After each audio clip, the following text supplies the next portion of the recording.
प्रभु कहता है कि आप विश्वास करने वाले अब्राहम के साथ आशीषित हैं और आप अब्राहम के उस आशीष से आशीषित हैं। कोई सामान्य आशीष से नहीं, लेकिन अब्राहम की आशीष से आप पर वो आशीष है, और उस आशीष में से एक है जो आपको आशीष दे वो आशीषित है, जो श्राप दे वो श्रापित है। Bless the Lord, oh my soul, and all that is within me. Bless His holy name. Bless the Lord, oh my soul, and all that is within me. Bless His holy name. Once again, everybody. Bless the Lord, oh my soul, and all that is within me. Bless His holy name. Sing it one more time. Bless the Lord, oh my soul, and all that is within me. Bless His holy name. He has done great things. He has done great things. He has done great things. Bless His holy name. He has done great things. He has done great things. He has done great things. Bless His holy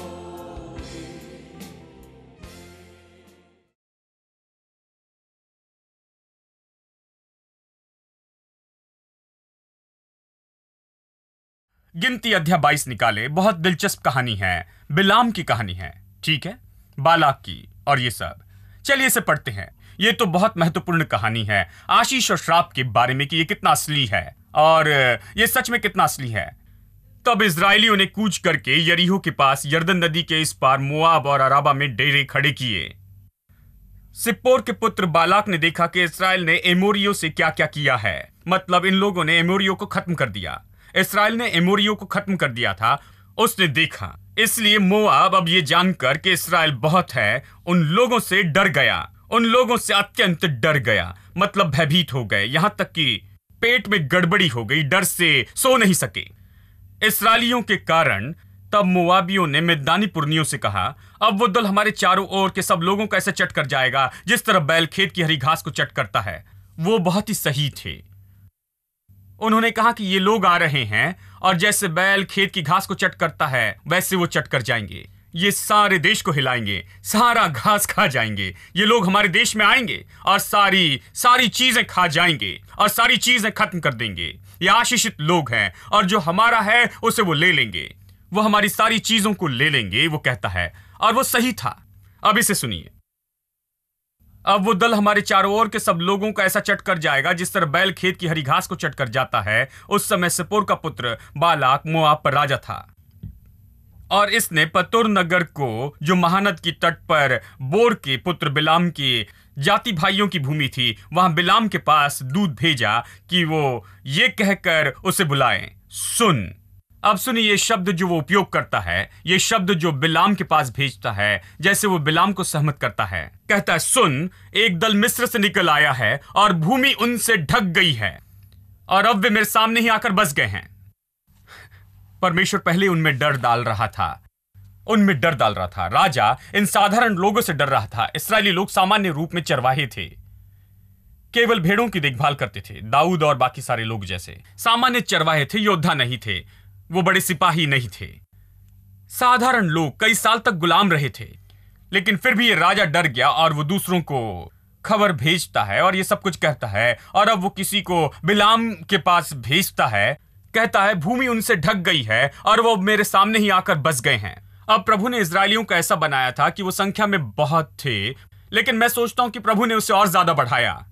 उसने उन्हें बहुत बड़ा दिखाया, इतना बड़ा। आप इसे देखें, इसे पढ़े कि बहुत सी जगह पर आप पढ़े कि जब प्रभु इस्राएली लोगों को छुड़ाना चाहता था मिस्र से, उसने मूसा को लोगों की दृष्टि में और फिरौन की दृष्टि में बड़ा किया, बड़ा किया। कितने लोग विश्वास करते कि प्रभु आपको बड़ा दिखा सकता है? आपको इन चीजों को लिख लेना चाहिए। इन चीजों को करने का प्रभु का अपना तरीका है। वो आपको बड़ा दिखाएगा कि दूसरे लोग डर जाए। आपका प्रभु बड़ा है, लेकिन वो आपको बड़ा दिखाएगा। उसके पास मैग्नीफाइंग ग्लास है जो आपके और शत्रु के बीच में रखेगा। आपके शत्रु यानी आपकी ओर देखेंगे और आप अपने आकार से 10 गुना दिखेंगे। यानी वो व्यक्ति पहले ही डर गया था। अब देखिए वचन 6, इसलिए अभी आ और उन लोगों को मेरे निमित्त श्राप दे। उन लोगों को मेरे निमित्त श्राप दे। अब वो बिलाम को बुला रहा है कि इन लोगों को श्राप दे। ये उनके लिए जरूरी हो गया कि ये लोग श्रापित हो। क्यों? ये लोग आशीषित हैं। वो महसूस करता है कि यदि वो किसी मनुष्य को ले कि आए और इन आशीषित लोगों को श्राप दे, या चलिए इस तरह से कहूं, यदि वो किसी को वहां लाकर उस आशीष को बेकार कर दे जो इन लोगों पर थी, जो उन्हें विजय पर विजय दे रही थी।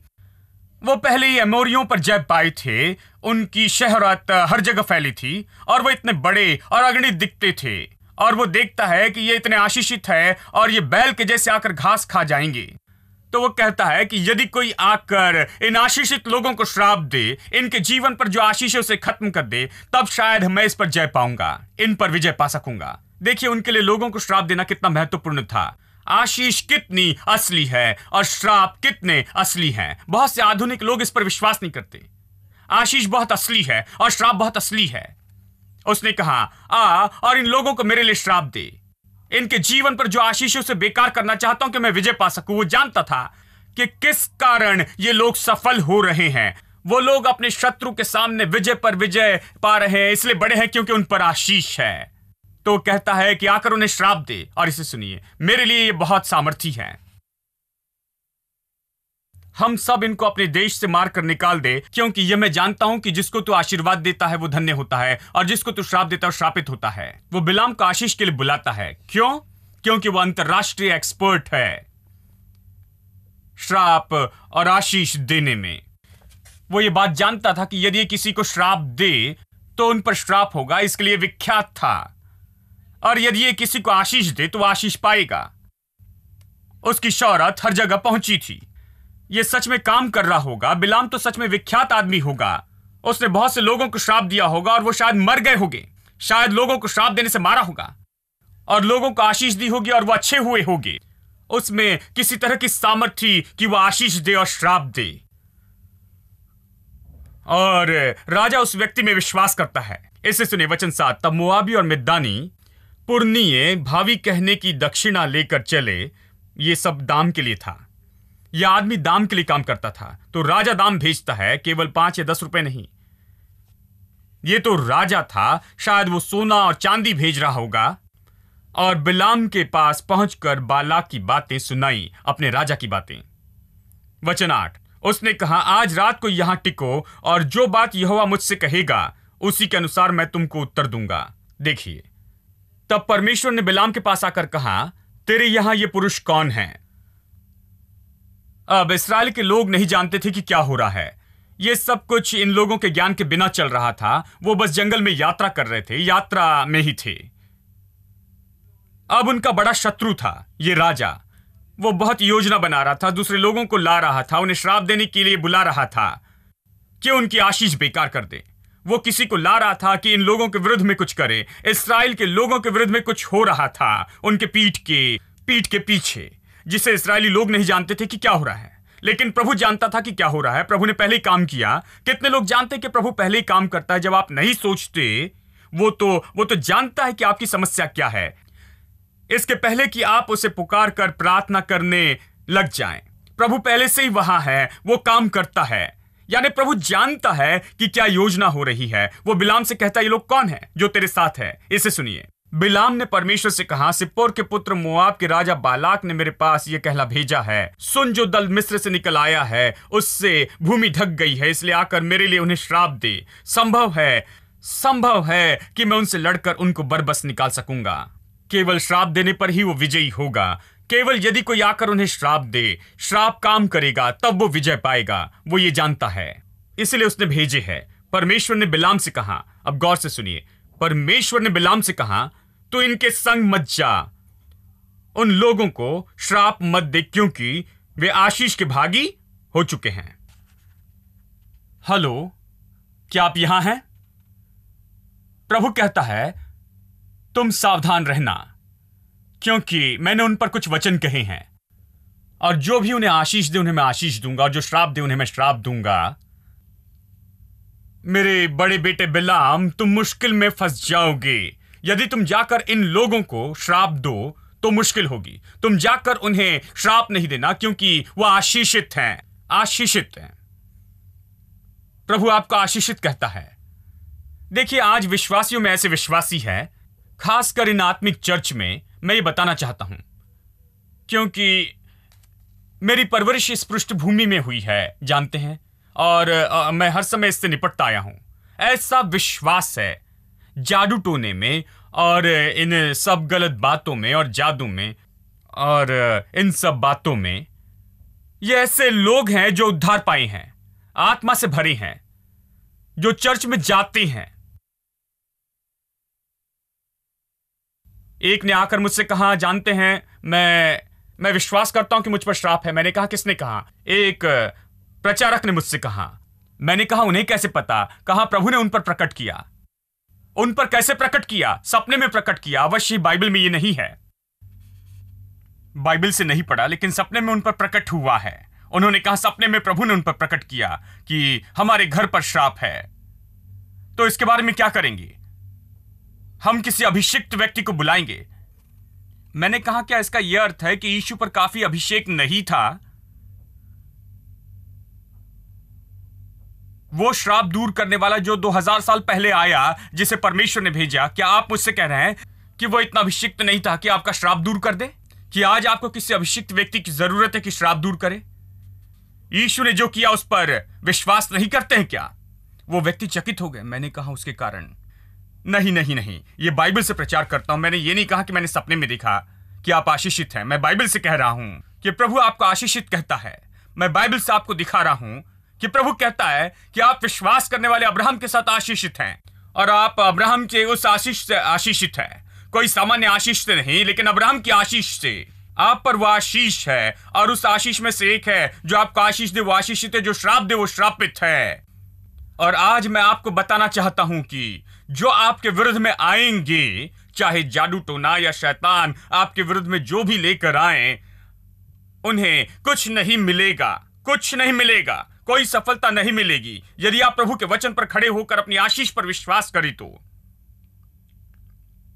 देखिए, लोगों में यही समस्या है, वो आशीष में विश्वास नहीं करते, वो बस जो देखते उस पर विश्वास करते। कितने विश्वासी, देखिए, वो ये कर रहे हैं, वो कर रहे हैं। एक भाई ने कहा, हो कोई आकर उसने मेरे पैरों के नीचे की मिट्टी ली। मैंने कहा कि आपके पैर पवित्र पैर होने चाहिए, बहुत खास पैर, कि आपके पैरों के नीचे की मिट्टी उठाए। मेरे प्रभु, आप तो खास व्यक्ति होंगे, उन्हें जो चाहिए वो उठाने दे। उन्हें अपने घर में लेकर और कहे कि मेरे घर की धूल भी उठा ले। ओ, आप नहीं जानते भाई, वो मिट्टी ले जाते हैं और मंत्र करते हैं उस पर। वो इन बातों पर विश्वास करते। देखिए, मैं विश्वासी लोगों की बात कर रहा हूं, मैं विश्वासियों के बारे में कह रहा हूं। जानते विश्वासियों को क्या करना चाहिए? विश्वास करना चाहिए इस आशीष पर।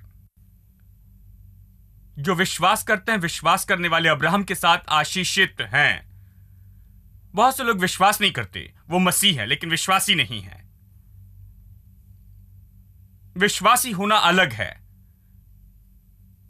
विश्वास करने वाले अब्राहम के साथ आशीषित हैं, उसने विश्वास किया कि कोई उसके विरुद्ध में नहीं खड़ा रह सकता। उसने विश्वास किया राजा खड़े नहीं रह सकते, इसलिए जाकर उसने दासों को बुलाया, पड़ोसियों को बुलाया और जाकर राजाओं से युद्ध किया जिन्होंने लूत और उसके परिवार को और सदोम को बंदी बनाया था, और सब कुछ वापस लाया। कितनी हिम्मत! उसने विश्वास किया कि शत्रु कुछ नहीं, राजा कुछ नहीं, वो जाकर उनसे लड़कर युद्ध जीत सकता है। जो इसका यदि वो उसे ले तो उनका पीछा करके उसे वापस लाएगा, क्योंकि वो इसे नहीं रख सकते। उसमें सामर्थ्य है, उसमें योग्यता है। उसने आशीष पर विश्वास किया। यदि आप आशीष पर विश्वास करें तो अपने जीवन के युद्ध में जयवंत होगे। किसी ने कहा खैर वो नींबू काट कर फेंक रहे हैं तो नींबू शरबत बना ले। अच्छा है वहां खड़े रहकर उसे कैच करना। ओ आप नहीं जानते भाई, वो ये सारी चीजें करेंगे और ये सच में काम करता है। मैं जानता हूं ये काम करेगा, लेकिन क्या आप पर काम करेगा? यह आप पर काम करेगा क्योंकि आप विश्वास करते हैं। देखिए, आप डर जाते हैं। डर जाना यानी यह मानना है कि आपको चोट पहुंचाने की उसमें योग्यता है। डर तो विश्वास का नकारात्मक रूप है। डर तो सच में विश्वास है। जैसे आप विश्वास से पहाड़ हटा सकते हैं, यदि डर है तो आप हर तरह की गड़बड़ी ला सकते हैं, आप विनाश ला सकते हैं। यही तो अय्यूब की कहानी है। उसने डर के कारण विनाश लाया अपने घर में, लेकिन प्रभु हर समय उसे आशीषित कह रहा था। कहां वो आशीषित है, उसे मत छूना। अब इसे सुनिए। भोर को बिलाम ने उठकर बालाक के हाकिमों से कहा, तुम अपने देश में चले जाओ, क्योंकि यहोवा मुझे तुम्हारे साथ जाने की आज्ञा नहीं देता। तब मोआबी हाकिम चले गए और बालाम के पास जाकर कहा, बिलाम ने हमारे साथ आने से मना किया है। अब इसे सुनिए, दूसरा ऑफर। इस पर बालाक ने फिर और हाकिम भेजे जो पहले से प्रतिष्ठित और गिनती में भी अधिक थे, यानी उसने बड़े लोगों को भेजा, ज्यादा लोगों को। उन्होंने बिलाम के पास आकर कहा, सिप्पोर का पुत्र बालाक यूं कहता है, मेरे पास आने से किसी कारण मना मत करना। देखिए, श्राप देना उनके लिए इतना महत्वपूर्ण था। वो चाहते थे कि या का श्राप दे। वो चाहते थे कि श्राप काम करे, यानी आशीष दूर किए बिना वो कुछ भी नहीं कर सकते थे। देखिए, शत्रु इस पर विश्वास करता है। शत्रु विश्वास करता है कि वो इन लोगों पर जय नहीं पा सकते जब तक कि कोई इन्हें श्राप देकर आशीष को दूर न कर दे। यानी शत्रु विश्वास करता है कि इन लोगों के साथ कुछ नहीं कर सकते जब तक कि आशीष को न निकाल दे। किसी को बुलाकर श्राप देकर आशीष न निकाले हम कुछ नहीं कर सकते हैं। क्या यह अजीब नहीं? विश्वासी ये क्यों नहीं करते? विश्वासी अपनी आशीष में विश्वास नहीं करते। शत्रु आपकी आशीष में विश्वास करता है। इसे सुनिए, मेरे पास आने से किसी कारण मना मत कर, क्योंकि मैं निश्चय तेरी बड़ी प्रतिष्ठा करूंगा और जो कुछ तू मुझसे कहे वही करूंगा। इसलिए आ और इन लोगों को मेरे निमित्त श्राप दे। श्राप देना इतना महत्वपूर्ण है। प्लीज आकर इन लोगों को मेरे लिए श्राप दे, क्योंकि यहां पर मेरे विजय में आशीष ही रुकावट डालती है। सब लोग कहे आशीष ही विजय है, आशीष ही सामर्थ्य है, आशीष योग्यता है, आशीष बल है, आशीष तो हथियार है, आशीष यही तो है। आशीष को दूर किए बिना मैं कुछ नहीं कर सकता हूं, वो कहता है। तुम आकर श्राप देना, क्योंकि इन लोगों पर विजय पाने में एक ही चीज रुकावट डाल रही है कि इन पर आशीष है। वह आशीष में इतना विश्वास करता है। अब इसे सुनिए, वचन 18। बिलाम ने बालाक के कर्मचारियों को उत्तर दिया, चाहे बालाक अपने घर को सोने चांदी से भरकर मुझे दे दे। अब उसका घर 1200 स्क्वायर फीट का नहीं था। जब आप बाइबल पढ़ते हैं तो आपको इसे अच्छे से पढ़ना चाहिए। वो राजा था, उसके पास महल था। शायद हजारों हजार स्क्वायर फीट की जगह होगी, शायद 10,000 स्क्वायर फीट की जगह होगी। काफी बड़ी जगह थी। और बिलाम कहता है कि यदि राजा मुझे अपना घर भर के सोना और चांदी दे। वो बहुत सोने और चांदी के बारे में कह रहा था। तो भी मैं अपने परमेश्वर यहोवा की आज्ञा को पलट नहीं सकता कि उसे घटाकर या बढ़ाकर मानूं।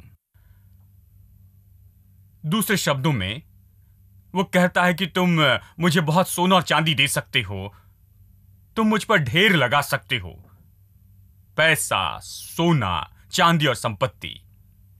मैंने जो देखा उससे बढ़कर मैं कुछ नहीं कर सकता। मैं कुछ नहीं कर सकता। मैं इन लोगों को श्राप नहीं दे सकता जिसे परमेश्वर ने आशीष दी है। मैं इसे नहीं कर सकता। बात तो यह है चाहे कितने भी राजा यानी सामर्थी लोग जो आपके विरुद्ध में आते हैं, चाहे कितने भी लोग प्रभावी सामर्थी और योग्यता के लोग आपके विरुद्ध में आते हो, आपके विरुद्ध में कितने भी बड़े व्यक्ति क्यों ना आए, चाहे वो कितने भी सामर्थी हो, पैसों में, मनुष्य की शक्ति में, चाहे जो भी हो, आपकी आशीष जो आप पर है वो बड़ी है उन सब से जो संसार में आपके विरुद्ध में ला सकता है।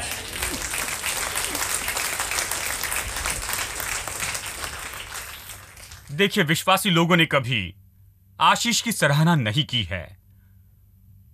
ओ, आशीष के लिए मेरे पास बड़ी सराहना है। मेरी मनोदशा है कि आशीष के साथ मैं इसे कर सकता हूं। आशीष के साथ मैं किसी भी परिस्थिति में और जगह में जा सकता हूं। आशीष तो इस संसार में किसी भी सामर्थ से ज्यादा सामर्थी है। राजा की सामर्थ से, सबसे सामर्थी लोगों से बढ़कर, सबसे बड़े हथियार की सामर्थ से बड़ी आशीष तो अब तक आपने देखे हुए अपने शत्रु की सारी सामर्थ से बढ़कर सामर्थ है। तो अपने शत्रु पर गौर करना बंद कर दे कि वो क्या कर रहे हैं। जादू टोना और सारी गड़बड़ी की बातों और बेकार की बातों को सोचना बंद कर दे। वो क्या कर रहे हैं इस पर गौर करना बंद कर दें। इस पर गौर करें कि आपकी आशीष कितनी महान है, आपकी आशीष कितनी सामर्थी है, कि आपकी आशीष केवल आशीष नहीं है, यह प्रभु की आशीष है। और इस पृथ्वी पर कोई सामर्थ नहीं है जो प्रभु की आशीष से बढ़कर है, और प्रभु की आशीष के साथ आप कर पाएंगे। आइए हम खड़े हो जाएं। आमीन। आइए प्रार्थना करें। धन्यवाद पिता परमेश्वर यीशु के नाम में हम आते हैं। प्रभु तेरी आशीष के लिए धन्यवाद। अब्राहम की आशीष, वो आशीष जो हम तक कलवरी के क्रूस के द्वारा आई है, ओ ये कितनी महान बात है। हम कितने आशीषित लोग हैं। हमने इसकी सराहना करना शुरू भी नहीं की, तेरी आशीष की महानता। मेरी प्रार्थना है कि हर दिल आज ये सीख ले, आज से शुरू करे कि आशीष के लिए महान सराहना रखे और सच में आशीष का अर्थ जाने, क्योंकि आशीष ही वो है जो सच में फर्क लाती है। आशीष ही वो चीज है जो जीवन में फर्क लाती है। आशीष ही विजय और हार के बीच का फर्क है। आशीष ही संपत्ति और गरीबी के बीच का फर्क है। आशीष ही बीमारी और तंदुरुस्ती के बीच का फर्क है। आशीष ही असफलता और सफलता के बीच का फर्क है। आशीष ही फर्क है। प्रभु की आशीष, मैं प्रार्थना करता हूं कि तेरी आशीष के लिए महान सराहना रखे और ये अपने दिल से महान धन्यवाद दे, जिस तरह से तूने हमें कलवरी के क्रूस के द्वारा आशीष दी है। धन्यवाद पिता, तूने हमें आशीष दी है। हमें इस आशीष में ज्यादा और ज्यादा विश्वास करना है, और आज हम इस पर विश्वास करने का वादा करते हैं। पिता, तेरी आशीष के लिए विश्वास करते हैं। तेरी आशीष के लिए धन्यवाद। सिर से पैर तक हम आशीषित हैं। बाहर जाने में, भीतर आने में आशीषित हैं। हम अपने गर्भ के फल में आशीषित हैं। हम आशीषित हैं। हमारे जानवरों की बढ़ोतरी में हम हर तरह से आशीषित हैं। यहां तक कि हमारा ग्राइंडर आशीषित है, बैंक अकाउंट आशीषित है, हमारे हाथों के काम आशीषित हैं, हमारी मेहनत आशीषित है, हमारा परिवार आशीषित है, सब कुछ आशीषित है। तूने कहा है, इसलिए हम आशीषित हैं। ये लोगों के दिल में जाए और सत्य इन लोगों को आजाद करे। हम तुझे सारी महिमा देते हैं, यीशु के नाम में प्रार्थना करते हैं। आमीन। Fairest of 10,000 you are fair, and nothing in this world could ever measure or compare to your loving kindness. Your loving kindness is better than life. All your ways are just, oh Lord, you're just in all your ways. And I will lift my hands, oh Lord, with gratitude and praise for your loving kindness. Loving kindness better than life. Oh, it's better. Oh, it's better than life. Oh, so much better. Jesus, your loving kindness. Oh,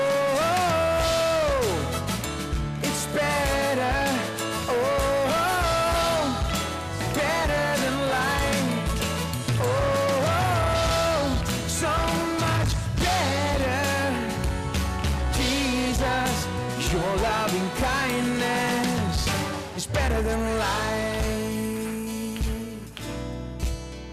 Just think about His loving kindness to us.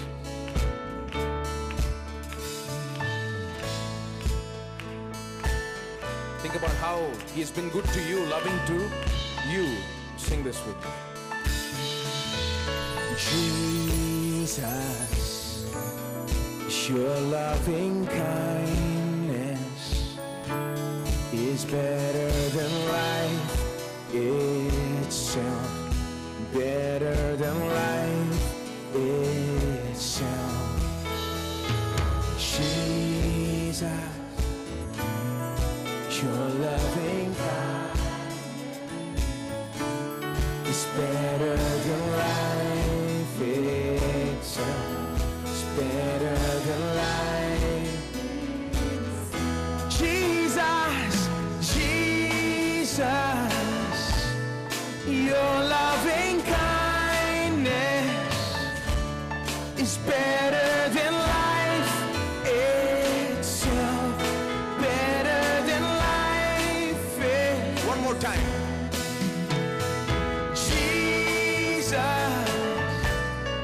your loving kindness is better than life itself. Better than life itself. It's better than life.